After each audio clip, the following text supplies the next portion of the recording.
Odean plan railway station Stockholm स्वीडननी काय गंमत केली आहे माहिती आहे? त्यांचा जो मेन जिना आहे ना, त्यांनी असा डिझाइन केला आहे, की दरवेळी तुम्ही जिन्यावर पाय ठेवलात, तर त्याच्यात पियानोचे स्वर वाजतात आणि त्यामुळे मजा येते आणि जिना चढायला एक वेगळा आनंद मिळतो.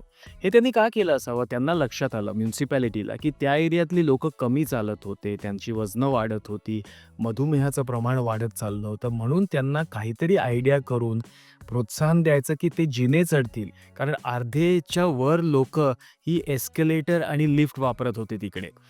आणि म्हणून त्यांनी ही आयडिया केली, की त्याच्यामुळे ते जास्त लोकं जिना चढतील आणि त्यांना लक्षात आलं 3 महिन्यांनी, की 66% जनता जी पूर्वी लिफ्ट वापरत होती किंवा एस्केलेटर वापरत होती, आता जिना चढायला सुरुवात त्यांनी केलेली आहे.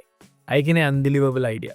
भारत तर मधुमेहाचं कॅपिटल आहे आणि आपल्याला काहीतरी अर्जंटली ह्याच्याबद्दल करायला पाहिजे. पब्लिक आणि फन इन्फ्रास्ट्रक्चर नावाखाली जर का आपली म्युनिसिपॅलिटी म्हणजे जेव्हाही इलेक्ट होतील तेव्हा त्यांनी जर का रेल्वे स्टेशन, मेट्रो स्टेशनला असे जिने केले, की चढताना तबल्याचे बोल आणि सारंगीचे किंवा पेटीचे स्वर ऐकायला मिळाले तर काय मजा येईल. मुलं तर आपल्या पालकांना सांगतील, की आम्ही वरती जिन्यावरनंच जाणार, आम्ही लिफ्ट घेणारच नाही आणि त्याचा फायदा सगळ्यांना होईल. कारण आजकाल मुलंही डायबिटिक होऊ लागली आहेत. आणि मी तर म्हणेन, की बिल्डर्स जे आहेत, एवढे श्रीमंत आहेत, की लिफ्टच्या शेजारची जो जिना असतो ना, तिथे लावा ना मस्त स्वर आणि इमॅजिन करा, की वरती चढत असताना जर का पंडित भीमसेन जोशींचं माहेर पंढरी ऐकायला मिळालं किंवा शंकर महादेवांचं सूरनिरागस हो ऐकायला मिळालं, तर मी तर कधी लिफ्ट घेणारच नाही.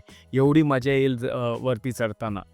आणि मला तर असं वाटतं, की सध्याला फन इन्फ्रास्ट्रक्चर हा एकच मार्ग आहे, ज्याच्याने वजनं कमी होऊ शकतात. कारण एनिवे फुटपाथांचा मेजर इश्यू आहे. फुटपाथ आणि फन इन्फ्रास्ट्रक्चर हा जर का आपण केला, तर ऑटोमॅटिकली भारत हा कॅपिटल राहणार नाही डायबिटीसचा.